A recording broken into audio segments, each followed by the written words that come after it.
And also the other piece of it is it's stamina. As Cheryl said, it's a long test. And so we have been building stamina starting in 2nd grade, where we just say to the kids, let's just write for 20 minutes, whatever you want. Just keep writing. And if you can't think of anything, write, I don't know what to write, over and over and over. And we don't tell them why, but it's to build their stamina. Right now we have Steve Gilger and Wayne Coe gracing us here on the Monday afternoon show with their presence once again. I think this is the second time?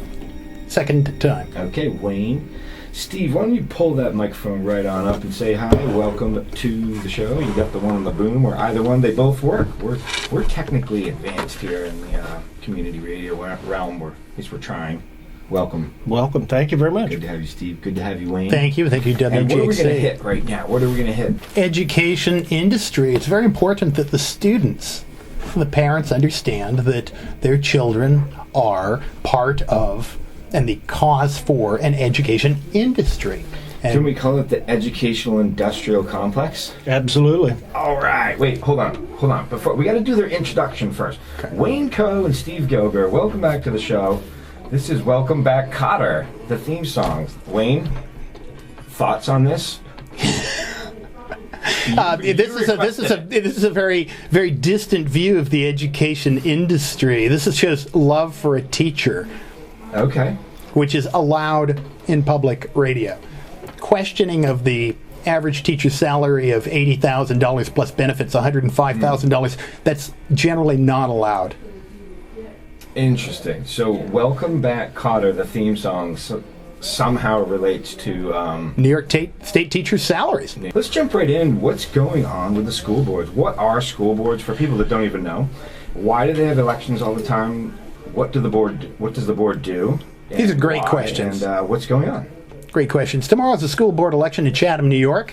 There are 5 candidates, and of course, there are 5 positions, which gives you a lot of choice. The reason for the lack of choice is that anyone running for school board who hasn't received the teachers union endorsement, anyone who questions teachers' salaries, accountability, their enormous benefits, the fact that they're tenured and can't be gotten rid of, those people cannot get on the school board. So these, I don't know what you'd call them, these placebo school board elections are executed with great regularity. And as I say, 5 seats, 5 pre-selected candidates that you can go in and vote pointlessly for. If they're like the candidates in the past, they will have little or no school board experience. They will be selected for their ignorance and their inexperience, and they will understand that they will vote and support all spending without question. Conformity. So conformity. A little bit like our presidential elections in a way? Or am I way off? It's standard. So tell us more about it. Okay, so the candidates include Craig Simmons, the previous board president. Craig is famous for having voted briefly against consolidation, but then over the next year, as far as I could find, voted no on absolutely nothing. Miss Faxon, who's well known in the community, her husband used to be or still is a teacher in the Hudson School District. So WGXC. She benefits from high taxes and benefits for the benefit of her husband. Hi, John. If you could there's a teacher who's running named Graham Button. Could you call that? I'm sure he's a wonderful person, but he's a teacher, so he's indoctrinated in the system and will be supported. Oh, he has a master's degree in educational industrial complex. Thank you, Steve. Where did you find that? Is there a line? It's right here, master's degree in education. There you have it. Mm-hmm. The education industry is a term rarely used, but in 1979, James Baldwin, in his Berkeley speech, said, quote, "The education industry is, among many things, a billion-dollar industry. And billions. A billion-dollar industry is more important than the life of a child." And I found that to be literally the theme of my experiences outside public education as a parent and fighting consolidation in Chatham. Yeah. Can I just ask you a question? Please. Just to be devil's advocate a little bit here. How do we support our children then? If this education is completely taken over by corporate interests or the government. I mean, it hasn't yet, but the corporate interests have just basically been on the precipice of trying to privatize a lot of this stuff. But I mean, how do you, you have children, and you have children, Steve and Wayne, both of you have children. Maybe this is why you're so fired up about it, but how do we have this conversation without blaming teachers who are really trying to educate your children and actually take care of them for the majority of the day that parents actually can't be with them because they work? It's a capitalist economy. How do you let me give a recommendation. Teachers. There's a book called... That's what I'm wondering. Because I'm a teacher, my sister's a teacher, my wife's a teacher. Right. Like, I know a lot of teachers. You know teachers. It's a way to make a living. So how do we do that? Okay, so the issue is that over the last 25 years, the teachers' unions have achieved ascendancy over the education industrial complex, as you call it, the education industry. They have done this by taking over the NEA, the National Education Association, which was originally developed and run by administrators, but it has now been totally taken over by the teachers' unions. The teachers' unions have power. Power is political science. That's where the money goes. They control not just enormous amounts of money that they extract from the paychecks of every employee. In Chatham, in a single year, through vote cope deductions, they took out $114,000 to elect people who would support their interests. The result is that over time, this didn't happen overnight, the unions have managed to institutionalize tax protections into law. So now they essentially have the state military complex, police, which they're putting in all the schools, there to enforce tax extraction. And the kids are, backpacks full of cash. That's why the most dangerous thing that a child can do is to boycott school. That's why back in 1979, James Baldwin said, at the end of his speech, we need to take our kids out of their schools. We need to take them off their buses. Now, that would probably sound radical.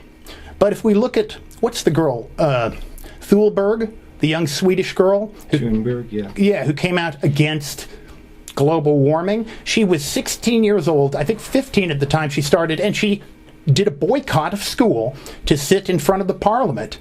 And one child transformed the conversation. All she did was BDS, boycott, divest, and sanctions public school to get information out. One child. So it is expensive I'm not wealthy. So to put your kid in private school requires an investment. But the question is, what do your kids get out of public school? Then you have to look back at the foundations of public education. And Ralph Waldo Emerson was asked by Thoreau, why would the government educate the masses?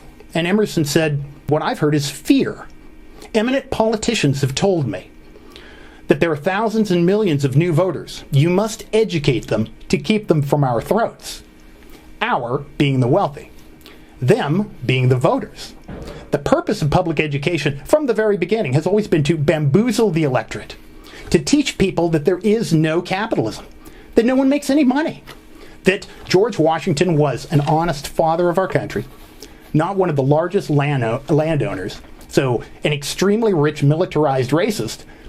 All money is taken out of public education. So my children, who are part Native American, they said, Dad, we spent 1 day on Native American studies in school and 2 days on the buffalo. It is all economics are written out of public education. Can you explain that? Why were they taught about the buffalo twice as long? It is the implicit and absolute inherent racism of capitalism. Capitalism is the militarized acquisition of assets. So that's what's absent from public education by design. So as I say, if I go back to Emerson's quote, the politicians are telling him that's the purpose. So that essentially, I look at it as the teachers blinding children, literally taking knives and stabbing in their eyes so they cannot see what's in front of them. And the media does the same thing. It's like a vampire walking in front of a mirror. There's no reflection cast. So I can experience and see capitalism, but if I look in the news, it just disappears. It's absented. It's strong language with the whole blinding. It is strong language. Because, I mean, my sister works in Boston, in Dorchester, one of the most violent and war zone areas of Massachusetts. It's the ghetto of Boston in Dorchester, and they have neighborhoods there, and they have children there. They have families and children, and these children need to go to school. They need to go somewhere during the day. Okay, so the purpose of school there is daycare? So here's what I'm getting at is, what do you propose to do right now with we're talking about a war zone of gun violence, the brutal violence of poverty in the most impoverished neighborhoods of the city. Like, we're in Chatham, we're talking about a white privilege, whatever. We've got our issues going on. But, like, you're putting it on a national conversation here. Like, what do you do about a situation in the cities where we have children? Well, how does who's going to teach them? How does putting the children in school help them from this violent poverty in which they're immersed? How does that help the children? That school doesn't help. Public education doesn't help. And you ask the teachers, you ask the parents, you ask most of the children. You can ask any of them, and I guarantee you that close to 80% of all the people within the entire, we'll call it the educational industrial complex, will actually agree that what's happening is a travesty. The amount of testing, the amount of tracking, the amount of security, the amount of just government intervention in your child's education is actually a travesty. It's actually putting us backwards into a stone age on the one hand, but also into a futuristic fascist dictatorship on the one hand. Like you ask these people, okay, I maybe embellished a little bit, but I've talked to a lot of people who agree with you. But like, you've gone far beyond what I said. Can we move towards Thank you. Like the solution phase? Like, this is where we get stuck. Okay, the first thing. Now, what are you going to do? We got national elections coming up. We got these local elections. Like, what do you propose we do to resolve this situation? That's what I want to know. Well, we have to start educating people about the history of the education complex. We have to start talking about how it's structured. We have to start asking our questions how we get back politicians that have structured public education for the benefit of the employees against the kids. Because that's what's happened. You could say it's not a bad teacher, they only do good things. But the power of the union, the power of 4 million teacher votes, according to Terry Moe, in Special Interests, Teachers Unions, and American Public School, which is a really interesting book. But I'm sure Chathamites have never heard of it. I talked to Terry Moe. He's a Stanford University political science major. So I'm working on a documentary, a small, wonderful documentary about, I think it's kind of about the education crisis, but it's really about the education industry. You know, this multi-billion-dollar industry, of which New York is a piece, the most expensive piece. We have the most expensive education. And so when you ask, how do we solve it? That's what Americans like. It's like, okay, who do we get rid of? Well, I just was more getting towards like what's a step in the right direction. Okay, I'll think about that. Transparency. Wayne and Steve, we're going to grab this phone call. And Steve had some comments about transparency. Steve. Trying to teach people what's really going on from our perspective as two parents who had children in the school. We ran 3 years in a row to get on the board. We should have been on the board, but oh no. Because Steve and I attended all the meetings. Steve and I were extremely interested in educating ourselves on how it worked. But we found that was a huge handicap for the unions. We were identified as not on the union agenda, and when the unions came out with their endorsement, it always favored teachers, spouses, education contractors, retired teachers, and administrators, people who... Cybersecurity software company people. Oh, that goes along with the facial recognition cameras, that 1.1 million they tried to push through last year. Anyway, $1 million in Chatham proposed in the budget for spy cameras. Software. For facial recognition cameras to military grade facial recognition cameras in the schools. And the superintendent made this hilarious. Did they get them? No, we actually beat them. I think that was one, because I went in and I said, let's see, Columbine had these cameras and police. Murraysville had these cameras and police. Virginia Tech had these cameras and police. Sandy Hook had these cameras. The Marjorie Stoneman Douglas had these cameras and police. So if you want a mass shooting, you should put in cameras and police. There's zero studies, and there's nothing that suggests that cameras or police will protect our kids. Quite the opposite is obvious. But I had to go into the school board, and while my good friend Craig Simmons was whacking this gavel going, stop, you're done, stop. You had a gavel whacked. Oh my gosh, That's an honor. the gavel You have a whacking. badge. Thank you. Not many people have the gavel whacked. So solutions, Steve. Well, That's what I want. this little bit with the facial recognition cameras, now that's a product that the military industrial complex sells to make money. So if they can sell 1.1 million in Chatham, oh, well, then Hudson ought to get it. Oh, well, then Ichabod Crane definitely should get it. Oh, my God, pretty soon it's millions and millions of profits for the military industrial complex putting in facial recognition cameras. I mean, it's critical It's that money. parents, if they want to protect their kids, because it boils down to large questions. Are children safe in public school? You know, if it is a profit motive exclusively. Again, Terry Moe's special interest book on teachers' unions, if they show that kids come into school equal with the rest of the kids in the world or better, by mid-grades, middle school, they're declining to where they've depreciated. When they're graduating, if they graduate, often the graduation in the U.S. is like half of the kids. Or I think the average was 60%. Yeah, so if they graduate, they're still testing out as really awful. Then you have to ask yourself, okay, we've doubled the expense of educating kids since 1970 in the name of reform. And yet all things in reform, like accountability for teachers, the ability to dismiss bad teachers, control of how the benefits are apportioned, because right now what they did was they took the slider and they put 80% of the cost on the taxpayer and 20% on the beneficiary. So the employee basically doesn't have to pay for these benefits. So they're happy with that. The board members they install, the 5 tomorrow in Chatham, will say, that's a good idea. Rubber stamp that. The teacher, Ms. Faxon, teacher's spouse, and the others, yes, sir, yes, sir. So the only way to solve it, or a solution I suggested, would be democracy, democratia, people power, a lottery.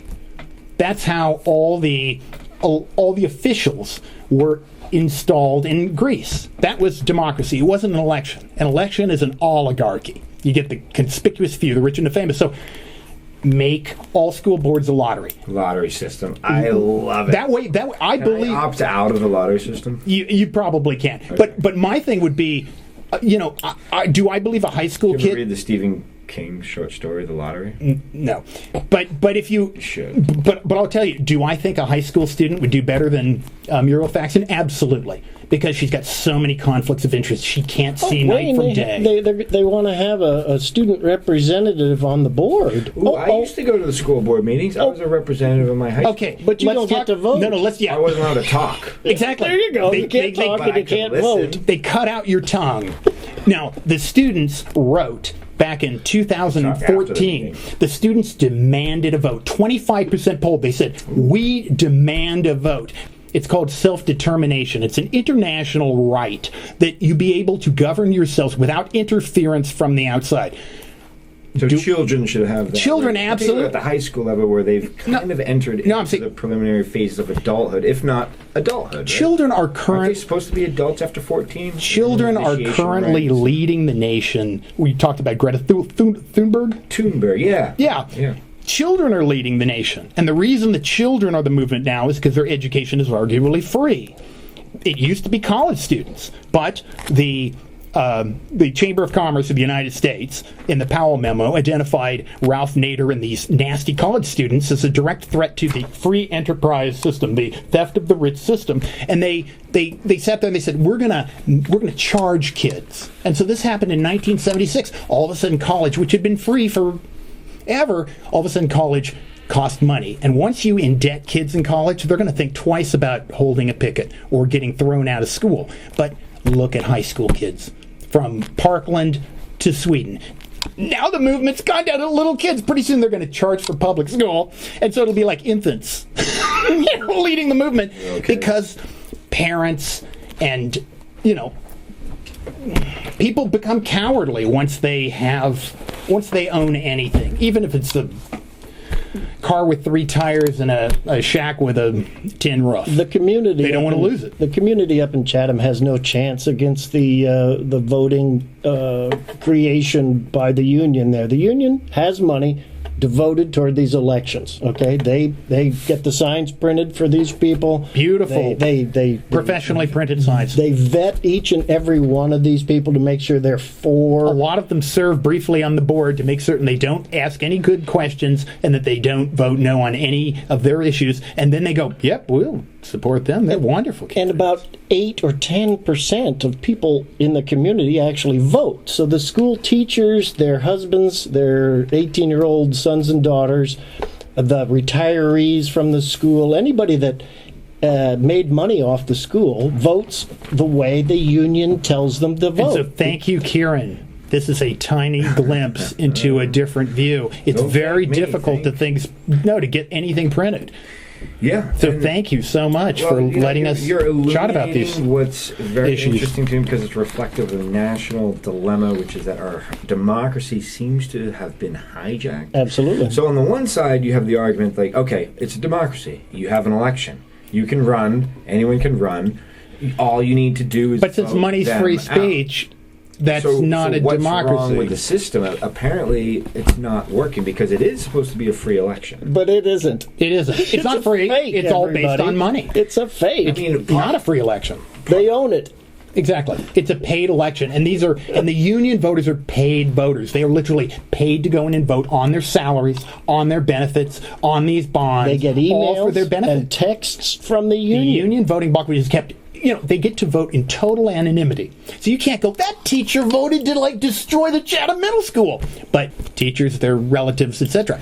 So voting them out doesn't work because you can't get people to vote. Voting is not, democratic. Their fault. They're just more highly organized than you are. Oh, completely. The money is behind them, and there's nothing behind the community. Money issue? Absolutely. It's utterly a money issue. Money owns it. Basically a rigged system. Would you say the Absolutely. same thing for the national election? Absolutely. 100%.